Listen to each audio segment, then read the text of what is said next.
Hello, everyone. Welcome to WBS Rocks e-commerce LinkedIn Live series. And today we are going to be talking about product filters. We have very exciting panel here who have done significant work in the e-commerce space.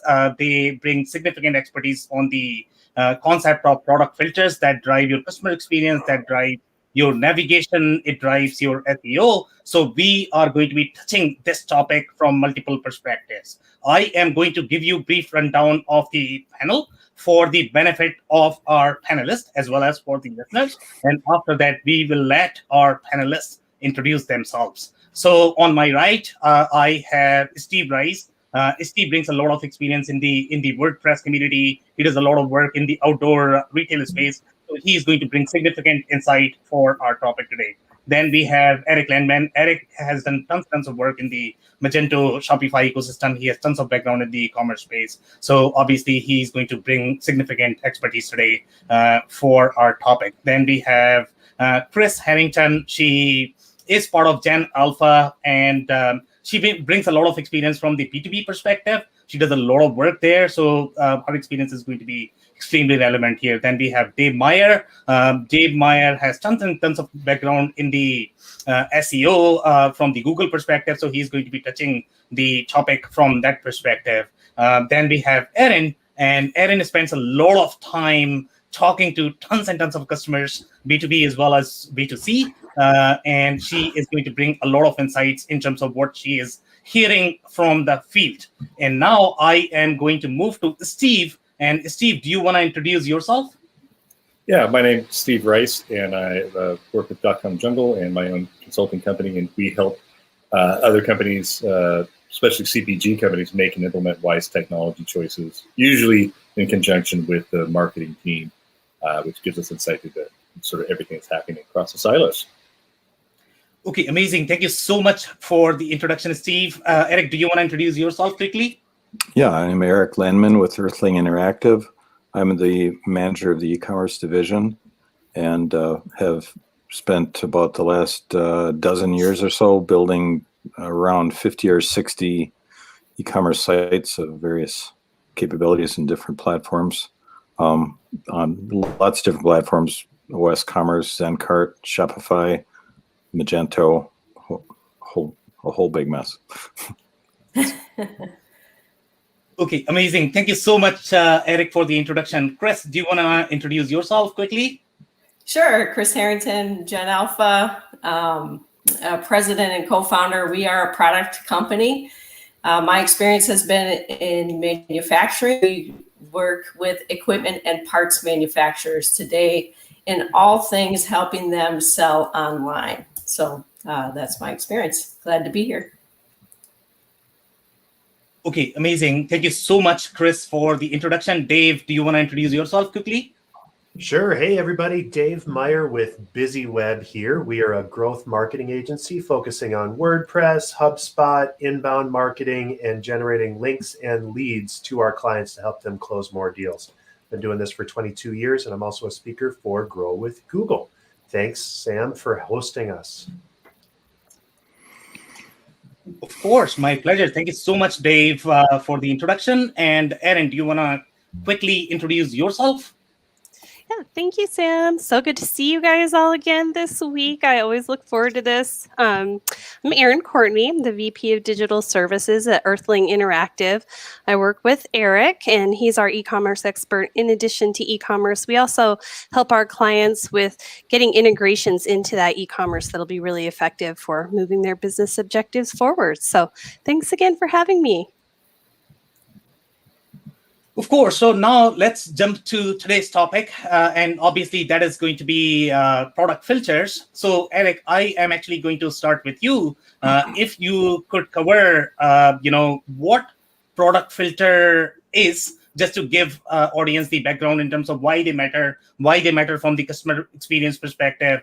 What is the difference between the product filter needs for B2B and B2C? If you have any context there, obviously Chris is going to be touching that from the B2B perspective a lot deeper. But if you could provide, brief background in terms of what product filters are and why they matter for e-commerce merchants. Sure, be happy to. Product filters, or also called attributes or product attributes, are the things you see show up in either the top navigation or the secondary navigation, like sort by price or relevance or something like that. But more importantly, they show up in the left navigation typically for, you might see things like categories or sizes, colors. Those are the real basic examples. But in more complex examples, you might see more detailed attributes like size ranges if you're dealing with industrial products, or color swatches off to the left, or perhaps a brand if you have a consumer site shopping for brands. And all of those things need to be set up and configured individually. And there are a ton of different ways to do this. So one of our challenges with clients is actually getting them to really say what sort of behavior they're looking for and what their data is like. Because a lot of times the data in their system, or the data that they're providing on their ERP system, it doesn't match their vision of how it should operate on the front end. Okay, amazing. Thank you so much for the insight, Eric. Chris, do you want to touch this from the B2B perspective? What you have seen, are there any differences in terms of product filters, or the layout is going to be fairly similar, but the functionality may be different? So do you want to touch from the B2B perspective, what you have seen? Sure. I think Eric covered it really well. The only thing that I would maybe add is, from the functional perspective, it's really attributes and filters are designed to narrow the search results. So typically what's happening is companies or customers in the B2B world, companies are coming in, they're looking to find a certain product that they're going to buy that fits whatever they have to use that for. So the attributes are refining the search to get them to the exact thing that they need. In the automotive world, we often see make, model, year as an opportunity. So that might resonate with people as far as things that they've searched for in the past. But then it can be refined even further into dimensional attributes. It can be material types. It can be brands, as Eric mentioned. So very consistent with what Eric described. Okay, so I am actually going to have a follow-up question, Chris, for you from the B2B perspective. And obviously, in case of B2B, there is always going to be confusion around what e-commerce really is. And we have had a lot of debates overall. Some people like to define it as when you are doing the payment over website, then only it is going to be qualified as e-commerce. But we all, as the e-commerce practitioner, know that, even if you are mapping just the sales process, just making it easier for the customers, especially in the B2B space, that is probably going to be e-commerce, right? So in your case, when you say that, you are mapping these attributes, when you are mapping the search criteria to drive the search. So is it really from the customer's perspective, the customers that are visiting the site, or is it really from the inside salespeople's perspective? They are going to be using the site so that they can walk the customers through the search results. So when you say you are using these search filters, is it from customer's perspective or from the salespeople perspective? That's a great question. I believe that an e-commerce site is a tool that's designed to be used by everyone. So when you think about the customer journey, it's not just the customer journey, it's the employee journey, which is your call center, your customer service group, and your technical support group for industrial organizations as well. So I would say your attributes have to account for both scenarios. If you are an organization that's trying to drive sales from a self-service perspective to the end user, in our world, that end user is somebody who owns the asset, right? And is coming in to identify the exact product that they need. that end user has to be able to go through those filters without the support of a salesperson if you're trying to drive revenue through them. Now, there could be scenarios where there are maybe a more complex sale. And in that case, maybe some salesperson, a customer support person, or even a technical support person is facilitating the search. So I think you have to account for both scenarios, Sam, if you really want to ensure that it's a tool that's used by everyone. Yeah, I completely agree. And in fact, I think you bring a very good point that you probably should be treating your salespeople as your customers, because, if they are not able to navigate through the site, then obviously that is going to impact the customer experience. If they are struggling in front of the customer, that sort of speaks that, probably either your salespeople are not really trained, or you don't really have your game figured out. So treat your salespeople as your customers. So Steve, now I'm actually going to move to you, because when I look at the outdoor retail world, it's a very complex world overall from the search and the preferences perspective when we look at the consumers. And the reason why it is so complex is because we are talking about fashion. In case of outdoor retail, right? So obviously you are going to have a lot more attributes than some other verticals. You might see that in the industrial equipment space as well. But I think when we talk about the fashion-centric verticals, they are slightly more challenging overall from the customer experience perspective, also from the user experience perspective. So what has been your experience? How are product filters different in your space? And if somebody is developing their site for the first time, what do they need to know about product filters? Great question. And I think I'm gonna back up and slightly ask a different question, or answer a different question, which is that if you look under the hood of what we're talking about right now, an attribute set is something that you can apply to, say, clothing. Is it small, medium, large, extra large? Is it red, green, blue, or black, right? Sort of that simple. What people don't really recognize off the bat is that an attribute set is not something that you call a product in the database world. You create attribute sets before you ever create a product, and then you apply products to them. The reason that's important is it's essentially a template. This is a way of making life easier for us. It's a way of knowing that when I buy a large, regardless of what size I get, it's always going to be a large, assuming that there's nothing wrong in the manufacturing facility. So when you talk about an attribute set, you're talking about a bunch of values that can be applied to a product. And when you're talking about database management and information management, the question that you're asking about, what values do we put inside these different sets, that actually is an answer that actually has nothing to do with whether you're B2B, whether you're a wholesale person, a retail person, or anything else. It solely has to do with that product. What you do with it after that is how it gets represented, which is sort of what we're talking about now. So it sort of, in answer to your question, my answer to you about the retail world and the outdoor world is actually, it's exactly the same. And it may actually be less convoluted. Like, I'm glad I don't work in technology, like selling widgets, electronic widgets, because now we're talking about like microns and nanometers and SSD and all sorts of attributes like that.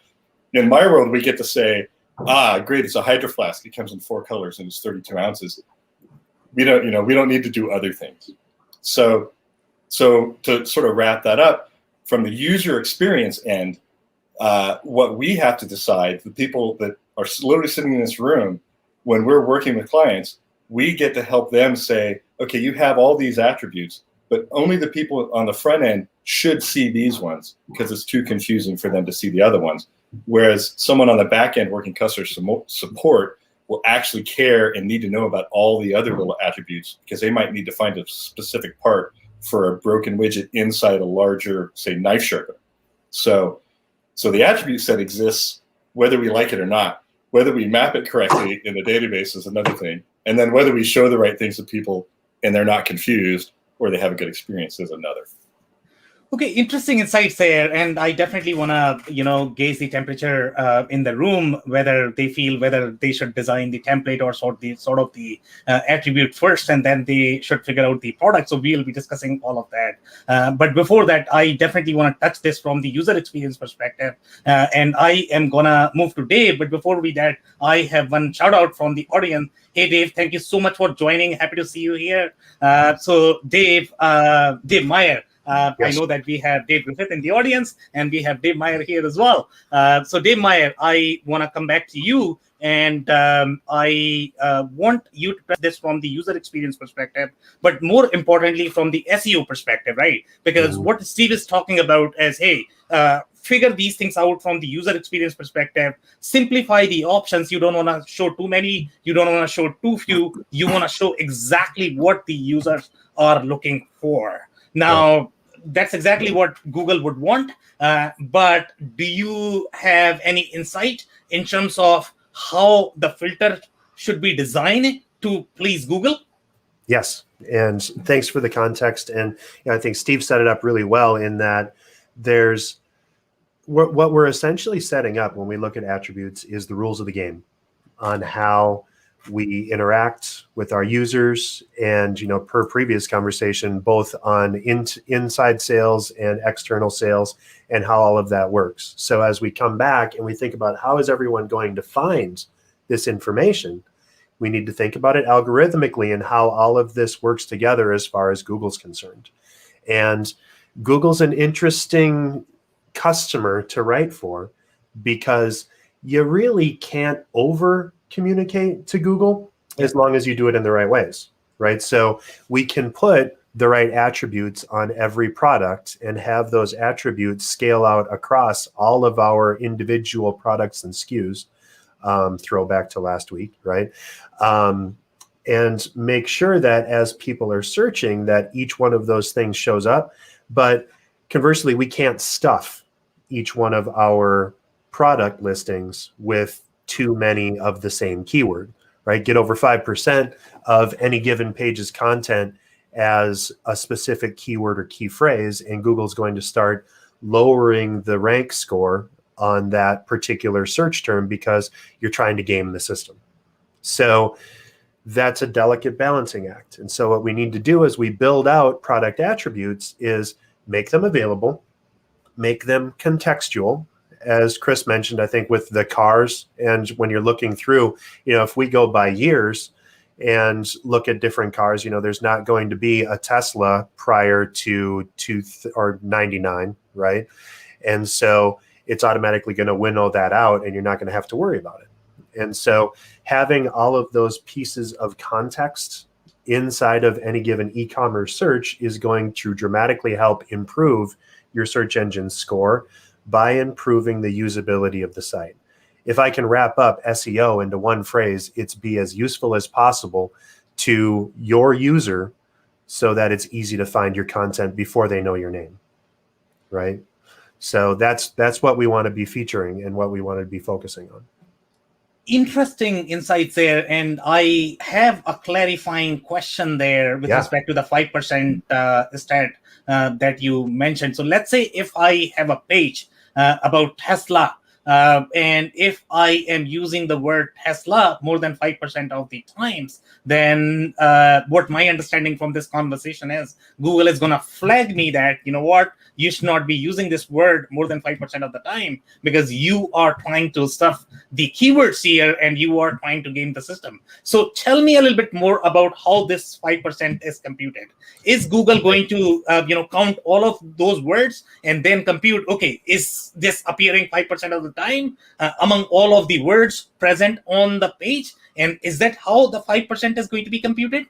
It's really on what's displayed on any given page. Okay. Right. So if I'm writing a page and I'm doing sun visors, or let's do floor mats for Tesla automobiles, right? If I was WeatherTech or whoever, the right way to do that would be to provide, we have the best quality, high quality floor mats for Tesla automobiles, and we have this version of Tesla and this version of Tesla, the Model 3, the Model X, the Model S, whatever, and build all those out.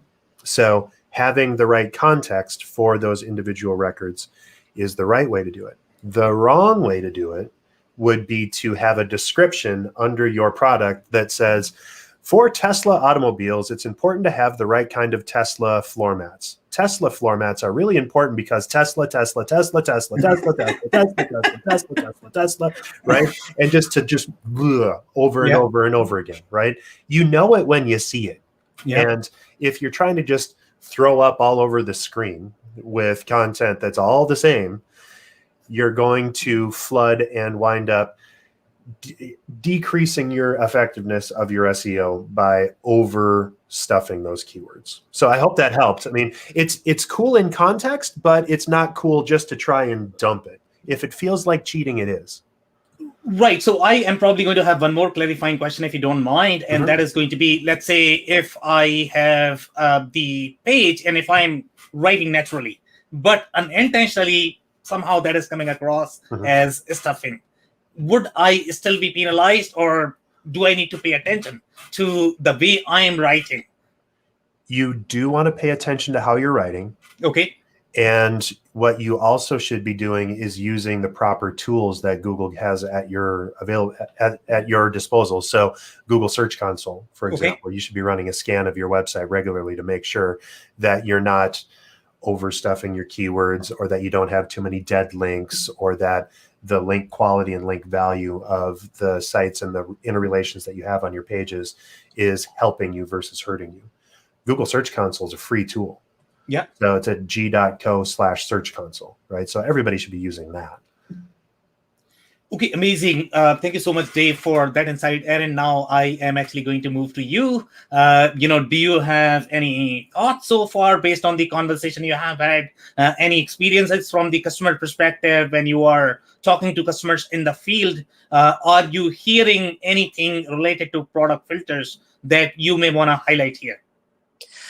Well, I have a couple of observations that I'd like to get other folks' feedback on, and we've touched on it, but it's a bigger problem than we've really identified, which is when you, as a product owner or as the business owner, and your idea of your product is not the same idea as the people who need to buy your product, there's frequently a conflict there that ends up getting resolved in the favor of the company or the business owner and not in favor of the customer.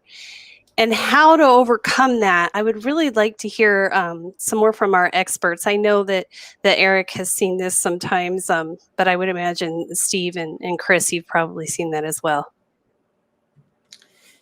Yeah, so I don't know. I mean, Steve, do you want to touch? And by the way, Missy, I would like to clarify one point there. So even though you want to listen to your customers, sometimes even the insight could be biased as well. Let's say if you are listening to only a couple of customers, not the entire customer base. So we need to make sure that we are being objective. And even if we are listening to, let's say, just the owners, depending upon how much expertise they have in the market, sometimes they sort of have the clear understanding of their market, and they might drive this. And even though you might feel that, I really don't want to listen to the customers because, the insight could be biased. So Steve, I don't know, do you guys do any sort of surveys in identifying what you are hearing from the market? How do you validate the point that Erin mentioned? I like to do it. I don't like surveys. I think it's too easy for people to ask the wrong questions. I like to use paid advertising for that. Okay. And you certainly can go look inside console. You can look inside analytics. You can get a lot of really good information. And that's most often it's as easy as that. The challenge is that if someone's been building a website and they've kind of been building it, they've been making assumptions about what their customers need. They're making their assumptions in the implementation, and then you're going to see that reflected in the data. So your data is going to be biased towards an answer. So if you go, the fastest way to do it is to go into paid advertising and pay for keywords that aren't long tail, but they give you the long tail answers to what you're looking for. A great example of this is I worked with a company that made braces, ankle braces, knee braces. And they really had pages. They had an ankle brace page, right? But they happen to have some of the best braces in the world, right? And so they're competing with every Tom, Dick, and Harry who's buying junky braces from China and selling them on Amazon and competing for the same keyword. That's not who they were. And what we did in the paid strategy, just by paying for ankle brace, what we started finding out is that people were actually searching for conditions and injuries and solutions. And so if you've got an ankle brace, you may have sprained your ankle. You may also have plantar fasciitis. And you can't tell by searching for ankle braces yourself as a normal human whether that brace is good for that. Only if you have a landing page somewhere in the world, whether it's on WebMD or on my client's website, that says ankle braces for plantar fasciitis or plantar fasciitis ankle braces, will you get that traffic? And only if you know people are searching for it will you bother making it. So we actually found out that actually people are far more interested in their injury and recovery than they are in the fact that it's a brace, right? Because one of the solutions is to go get surgery. That's why they're on the website or on the web. They don't want to get surgery. So that was an example where the preconceived notion of who we are is that we sell things. It turns out the concept of selling, but the why of who they are was more important. And their customers were telling them, once we started paying for those keywords, we started seeing, oh, this person has plantar fasciitis and they're in a lot of pain and they can't get on the floor and play with their grandkids. That's what they wanted. So that's fascinating. And one of the cool parts about what's available inside of doing that kind of research and having that extra context available is that Google actually tells you some of that in things as simple and as silly as right at the bottom of every page's search results. If you search for plantar fasciitis, or if you search for ankle bracelet or ankle brace, if you scroll down to the bottom, Google is going to tell you related searches. So Google knows what other people are searching for when they're searching for ankle brace. Pay attention to those links or to those pages and keywords and add those to your website. Google's telling you that for free. Okay, that's amazing, guys. Great insights there. I just want to make sure that I want to reset the room a bit. Okay, we are talking about product filters, and we want to make sure that guys, our executives, who are listening to the show, they get real insight in terms of designing the product filters. What are really bad ways of designing the product filters? What are going to be implications of this bad design if they were to do this? So we want to make sure that we are focused on the topic. Eric, did you have a comment? Yeah. The comment needs to be related to product filter, though. Yep, I've got two comments. The first is regarding attributes, starting with what Steve said. You do need to set the attributes up, but the attributes are frequently used in URLs, and that's where the rubber hits the road when it comes to Google finding things. If the attributes are not searchable and findable via a URL, they're not going to be found. The other aspect of search is nobody's mentioned on-site search so far. When somebody gets to your site, they start searching for something, do you know what they're searching for? The sites that we implement use Elasticsearch, and Elasticsearch keeps track of relevance results and also search history. So an administrator needs to go in there every once in a while and take a look at what people are actually searching for. And it also does fuzzy searches, so like wrong spellings and miscapitalizations and dashes and stuff like that. So that needs to inform not only your on-site attributes, but also the how you tailor your Google setup. So that's something that developers can help with, and tools like Elasticsearch are super valuable for that. I just had to get that in there because it was chewing on me. I have one comment there as well. Just because I think Erin brings up such a good point here. On-site search, I think, is a great example, Eric. I like to use the example of people calling things different things, right? Some people will search for a tire, some people will search for a wheel, and some people will search for a spare. Yep. And oftentimes, a manufacturer or whomever who is selling online is not thinking about all of the different ways in which people will select their terms. And as Eric mentioned, if you find out that lots of people are searching for spare and you have only put information in your site related to tire and or wheel or only one, then you're going to notice that these search results are coming up and you have no place to direct them. Yeah, so perfect. that could be a place where they are exiting. You can also, I do find, and this is where analytics can become very helpful for customers, is that they go into the detail and see where are their customers exiting and what did they do prior to that informed the exit. So what occurred? And if it is a term that you haven't accounted for, how could you account for that? So rather than, you're not really asking your customers which terms they want at this point, your data is telling you this is what your customers are doing, and you're not winning their business because they're not getting to what they're looking for. So you let the data help you refine your either attributes or your descriptions of your products or what have you. So I think it's a very good point, and I think data over time helps refine, and that's why e-commerce is always a journey, why we're always working on it, why you can't set it and forget it, all of those things.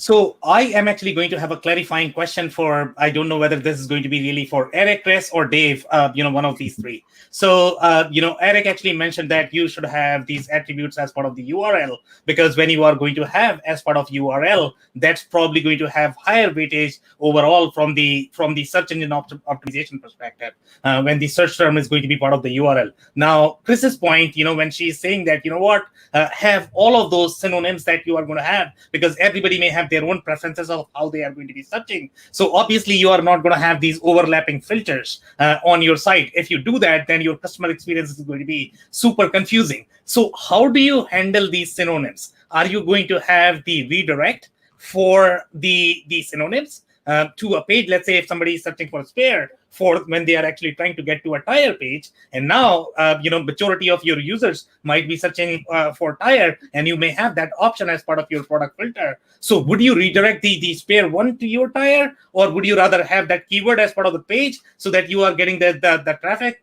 I don't know who would like to touch on this point, Eric, Chris, or Dave. I would like to hear from all three. I can tell you how we've helped our customers, but I'm certainly open to learning as well from everybody else. We have used synonyms so that the synonym works. But I also think adding the keywords in the description of the product is valuable as well. So if, many industrial manufacturers do not have a lot of long form descriptions. They're just not there yet. They're working on it. That's an improvement area. Again, use the 80-20 rule to identify where you're losing business or where you think you can continue to win more business. Focus on those descriptions, try to get those keywords in there. So I would say that those two ways are how we've handled it. Interesting. Eric, do you have any experience? And Steve, I'm actually going to come back to you. I know that you have comment. Eric, do you have any experience how to handle synonyms? Yeah, I agree with what Kristina said, because if it's in the content, then it's going to be indexed by Google. And if you're dealing with a search result, suppose you have a dozen products with this term in it. One thing occurred to me, like wrench, also called a spanner. Most Americans go, what's a spanner? If you search for spanner, it returns wrenches. Click on the product, it does what's called a 301 redirect to the canonical product page, which is the single product page. So you wouldn't get some sort of old school redirect with some really, quarter-mile long URL. Instead, you get the actual destination canonical product page. Okay, amazing. Dave, I'm pretty sure you have tons and tons of insights from Google's perspective. So how do we please Google boss here with respect to synonyms? Well, everything that we're saying is of course spot on, and the additional lever that I would offer is giving even more context through meta descriptions, alt tags. You'd be shocked. Nobody on this screen would be shocked how many times people will just upload a product image and it'll be 809.132.jpg or whatever. instead of being a rich text that has the product name and the synonyms and the content in it, as well as the alt text to tell what it is. So adding media and adding links and making sure that your links to product descriptions and information have the right metadata on top of that. Every additional signal that you give Google that links back to the product attribute or description and the synonyms therein is going to help you. You know, Google keeps getting smarter and it keeps adding context. And you know, we're trying to build forward with Penguin, Panda, all the other algorithm updates that are coming out. And there's another one. Well, there's one coming out every couple of months. But you know, the latest algorithm updates that are coming up are being built around contextual search because we're trying to build more towards voice search. And we'll see how many of our devices pop up when I do this. But okay, Google. If we say that and we talk into our devices and offer up or hey Google, when we offer up a search, we are going to talk and ask that question. We type and search differently than we talk. And so you have to start thinking more contextually and conversationally inside of that. Google keeps getting better at that. And there's broad match, phrase match, and exact match for the different kinds of results that you're going to get. But make sure that you're giving as much context inside of descriptions, inside of meta descriptions, and inside of media in order to get those results. Because you're trying to give Google those signals that we are a useful resource for this search. Amazing. Love it. I mean, you have so many places where you can utilize and put this information, and Google is actually providing you all those places so that you can utilize them effectively. Steve, now you have tons and tons of comments, I know, on the overall conversation around synonyms. So how do you handle synonyms in your space? Well, I 100% agree with everything that everybody just said. Like taken as a whole, you have to identify the difference between a tire and a wheel, as Chris said, and you've got to put that. You have to have those words in, and for SEO and SEM, as Dave was saying, you want to increase the density and richness of the content by basically more words, right?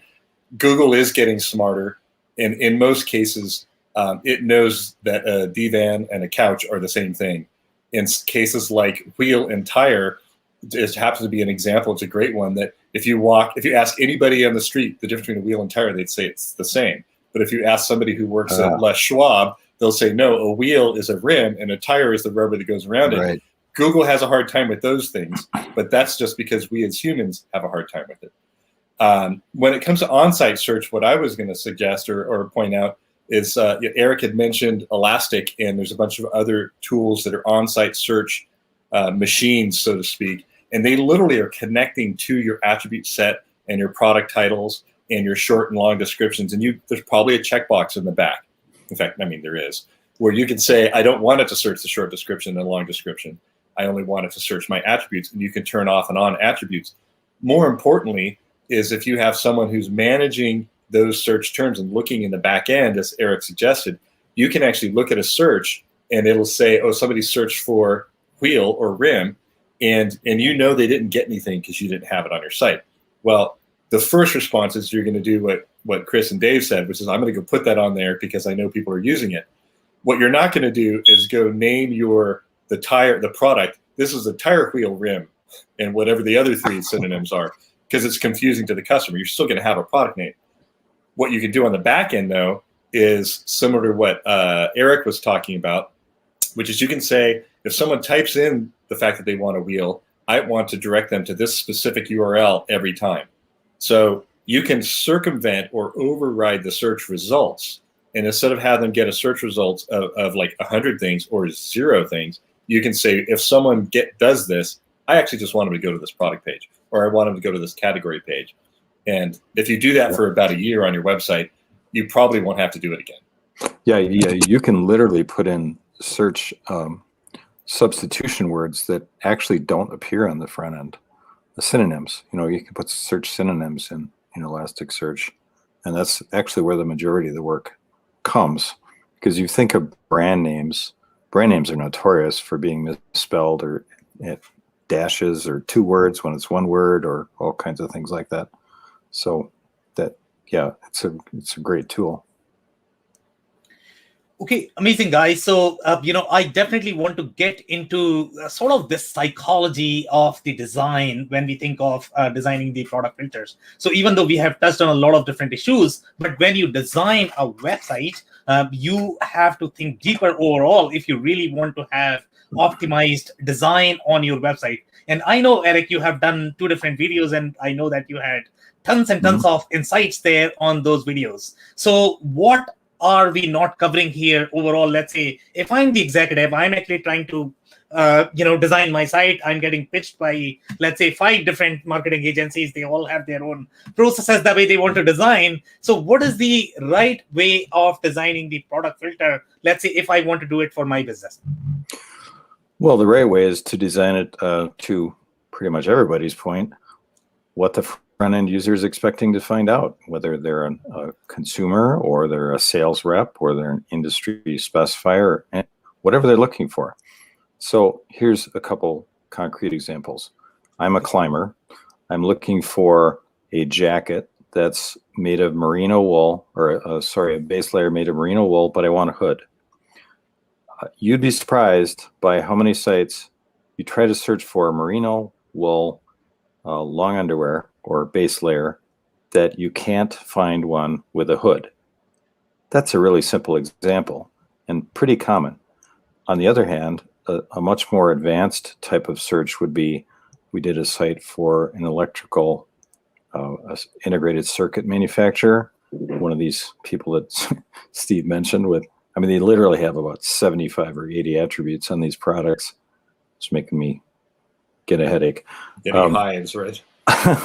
But they search for ranges. So if they're looking for a Schottky or a transistor or something like that for a satellite, they may have a particular example that they need, say 1200 amps, or for a high power transistor.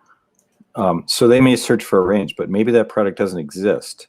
So you don't want to put a left nav with every single possible integrated circuit amperage. That would be ridiculous, because you'd have a left nav that would have 85 things in it. Instead, we would use a slider. So this gets to your question, Sam, about how to design this. We have sites where there is a slider, but there's also an input box. So if somebody's typing in, I want to type in between 10 and 1200 amps or 10 and 200 amps, you can search multiple ways, depending upon, we're trying to think, well, how is this person going to search for that particular product? Also, this ties back to the ERP system. Similar problem. Industrial motors or other equipment which operates in certain ranges of power or capacity, like you think maybe pumps, for example, they move a certain volume of product or water or whatever they're pumping in a certain range. The engineer who's designing this system needs a pump. Put yourself in that person's position. They need a pump with such and such diameter. It's a certain amperage and voltage, and it will move so much material per second, so many cubic feet or cubic centimeters per second or per minute. So you have to design a system that allows them to search in that manner. You can't just say, oh, here's this Danfoss pump and it's 1200 CFM. That is not good enough, because they can go off to some other site and they can search this way. So the other thing I would tell the CEOs or the product managers or product owners is, what are your competitors doing? Do you like what they're doing? Are you getting beat up in the marketplace because your site sucks compared to theirs? We literally come out and say that. A little harsh, but what can I say? Competition's vicious.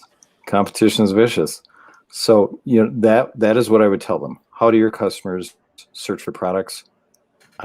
You could almost, part of what your sales reps say is valid for sure, because they may look for things in a different way, but your end users, product specifiers, architects, consumers, they may look for things in a different manner. You got to encompass all of that. And hopefully you can have a vision that doesn't make that too agglomerated and confusing. You should be able to put together a site that operates for both of those audiences. Can I jump in quick, Sam? Sure, go ahead, please. You all know more. I think I'm a good case study of the person that doesn't know as much as you. And I think a person listening to this would hear, on the one hand, you have to have the psychology down pat for whoever is doing the search. And on the other hand, you're learning over time. So what's the advice, the happy medium? Like, if I'm like, I can't even do it, where's a good place to start? Hire a pro. Talk to the people on the screen, right? Call Eric. He knows his stuff. And he's going to tell you your website sucks. No, he will not. They don't know. Erin will. My comment to that would be to start with what you know the customer knows. Customer service departments have been taking calls for a long time, so they typically know what a customer is coming with. I have a real life example. I have a Samsung refrigerator. It has the ice machine and it does the water, and every 3 months I need a filter, right? So I need to change that filter on there. So what do I know when I'm coming to the website? I know I have a Samsung. Do I know what size filter I need? No, unless you tell me where I need to go on my refrigerator to find that, I wouldn't know. But so you might need to have some filters or methodology to help me narrow down to get to the exact filter that I need, or at least show me where I go to get the information that you're asking me for to get me to the right filter.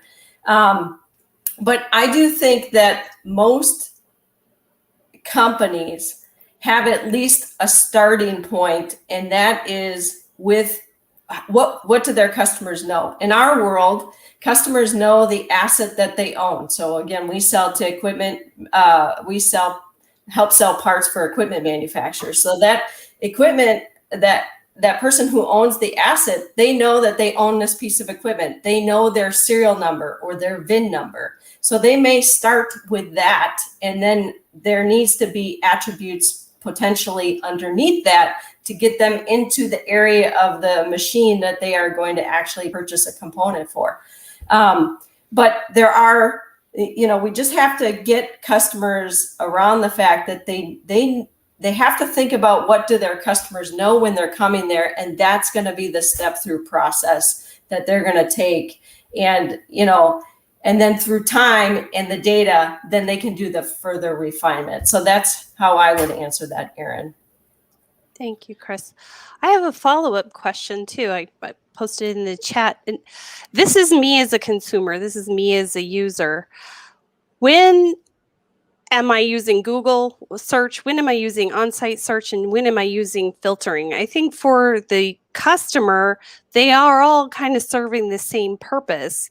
But when you're designing a site, how are you segmenting those services and what their job is? Or is it really all the same thing and it's just different ways to do the same thing?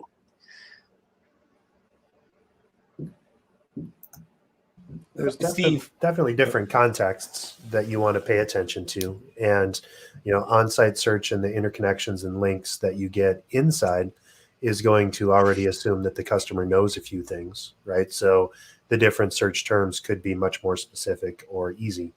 Okay. You wouldn't always want to drive people all the way back out to Google, because every time you bring Google in, you also bring in the opportunity for Google to display a link or a website that might not be yours. Right.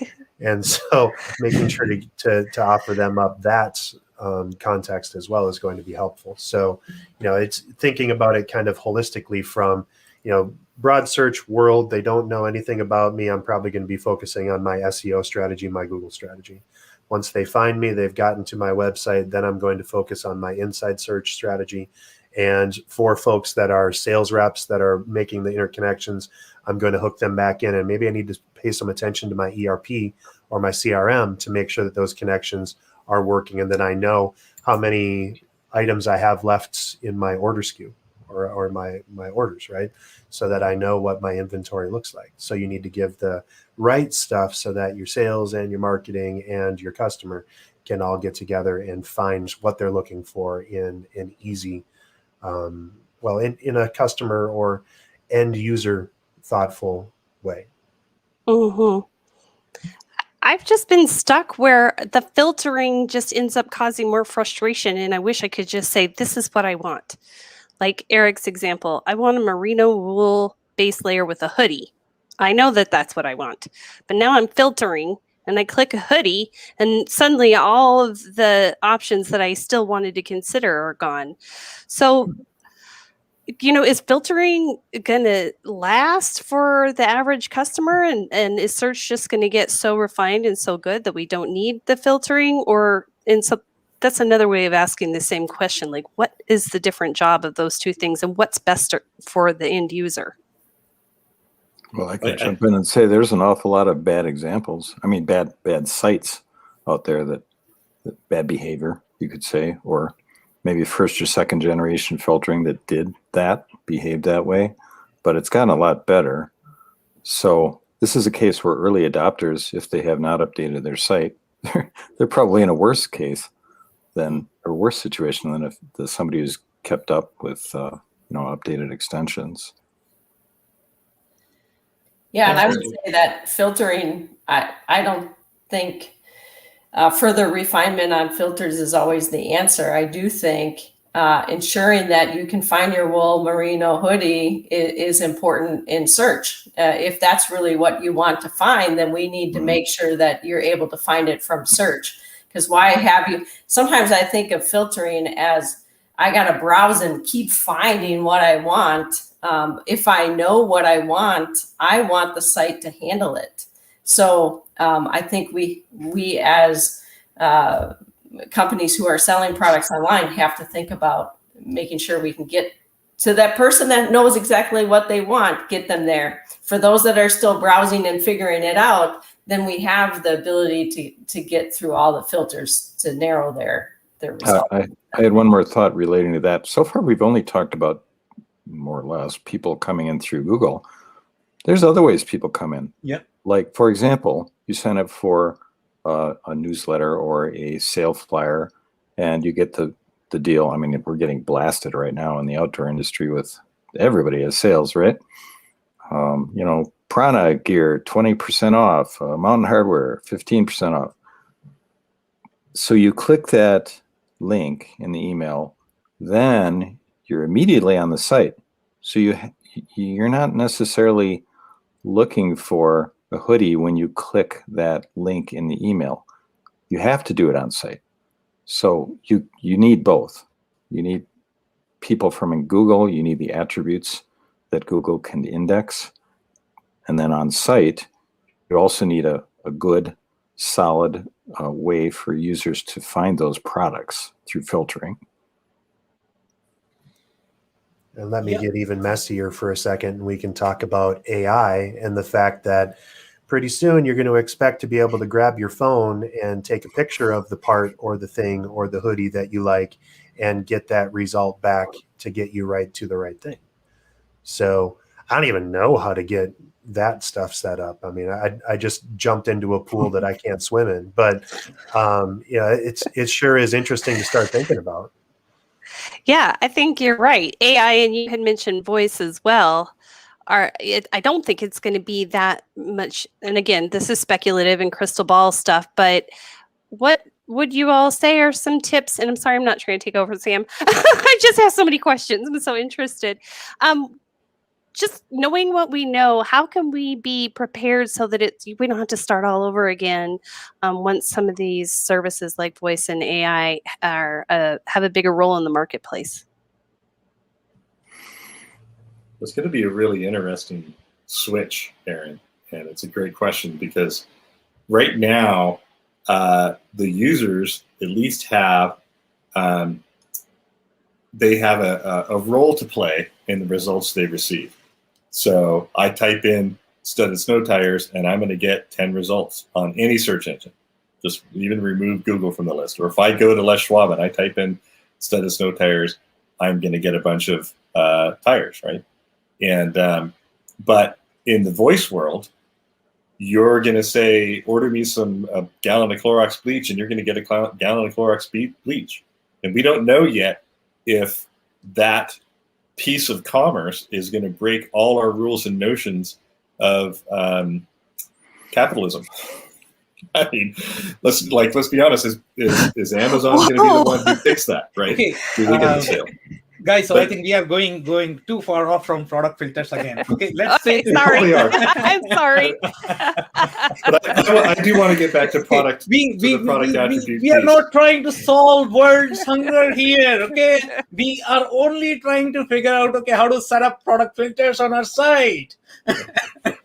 Sam, we need to get back into AI, and are the robots going to take over? Right. The singularity is any second now. They will, but the product filters are going to be there. They will work in conjunction. I guess, everything is a place in the world. So AI, the picture photograph is going to be there where you can search based on that. The coupons are going to be there. The filters are going to be there. Every user is different. They all have different needs when they actually come to the site. So everything has a place. And, going back to Erin's example, let's say you have the filter. If you don't know how to use the filters, you also have an option to be able to search right outside, or you can go back to Google. Who's stopping you? Okay, so I think the right site, if you really build it for everybody, then you are going to have probably all those options, including really smart product filters, that is going to meet the needs of the most common users that are probably going to be using product filters. So on that note, I guess, we have 2 more minutes, and I want to make sure that we really touch what defines the term suck, which has been used a lot of times in this conversation. So I know that a lot of beautiful sites can suck as well. It's not that just because they are pretty, they are good. Okay, they could have really bad product filter functionality, but a lot of not so pretty sites could be very functional from the user experience perspective. So do you guys have, Eric, and I don't know if you're going to have any sort of examples in terms of really bad design from the product filter perspective? We wouldn't tell them it's suck. We would tell them we can. We would tell them we can improve the user experience. That's right. But I mean, can you offer any concrete examples in terms of what is really bad design for the product filter? Really bad design is putting design on a system that allows the user to only select one thing. Then the page refreshes and they've got to scroll back up and down and all over the place. That's super frustrating to customers. That's possibly the number one thing that they hate. Love it. Steve, do you have any specific example, a really terrible product filter design example? Yeah, I think the main example is when people basically confuse, what attributes actually are for. And I saw a website that basically added whether a product was hemmed or not to the global attribute set. And so they were selling pants and shirts and hats, and only one pant in their entire catalog could be hemmed. And so this was a major navigational selection that was completely irrelevant to nobody cared whether a pant was hemmable or not. Only when they got to buy it would they care. And example. Nobody's searching for the word hemmed. That was as if that was a search term. In addition, on this website, the category name was men's, the women's name was women's, shirts was shirts. If you're Tommy Bahama, you're not selling shirts. You're selling Hawaiian shirts, right? So put the word there. Name the thing. Don't beat around the bush and try it. You're not competing with Walmart for the term shirts ever. Okay, amazing, guys. So we are running out of time, and we need to make sure that everybody is able to, communicate their closing thoughts. So we are going to spend 10 seconds with everyone. Chris, do you want to share your closing thoughts in 10 seconds? Yeah, I would say that product filters are really critical to the success of any website. I like what you said earlier, Sam. They will work in conjunction with the other aspects of your site. So I would end with that. Let's not forget that they're searching, but this is one other tool set in the tool of a complete e-commerce site to help your customers find what they're looking for. So do the work there to help them. So Absolutely love it. Thank you so much, Chris, for that. Dave, do you want to quickly share 10 seconds or less? Yes. So think about what your customers need and make sure that you're providing that information in the context in which they're expecting to find it. That is how you get found and make your website usable for SEO and to help your customers make that sale. Okay, amazing. Love it. Erin, one sentence, closing thoughts. Call us. Any one of us will help you.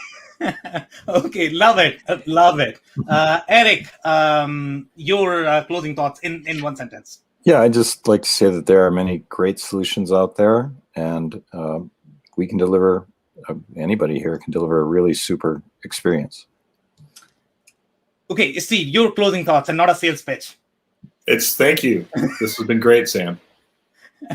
All right, thanks, guys. And that's it for today. We spoke about product filters. We meet every Wednesday at 4:30 p.m. and we are going to be covering just one specific topic in the e-commerce space, and we are going to be solving your problem. So don't miss next week. We are going to be here at 4:30 p.m. on Wednesday. On that note, thank you so much, everyone. Thank you so much, panelists, for being here. I appreciate each one of you. We're going to talk about the singularity next time, right, Sam? thank you. Yes. Right. E-commerce and the singularity coming to you. E-commerce and singularity. All right, guys. Bye. Thank you. Bye-bye.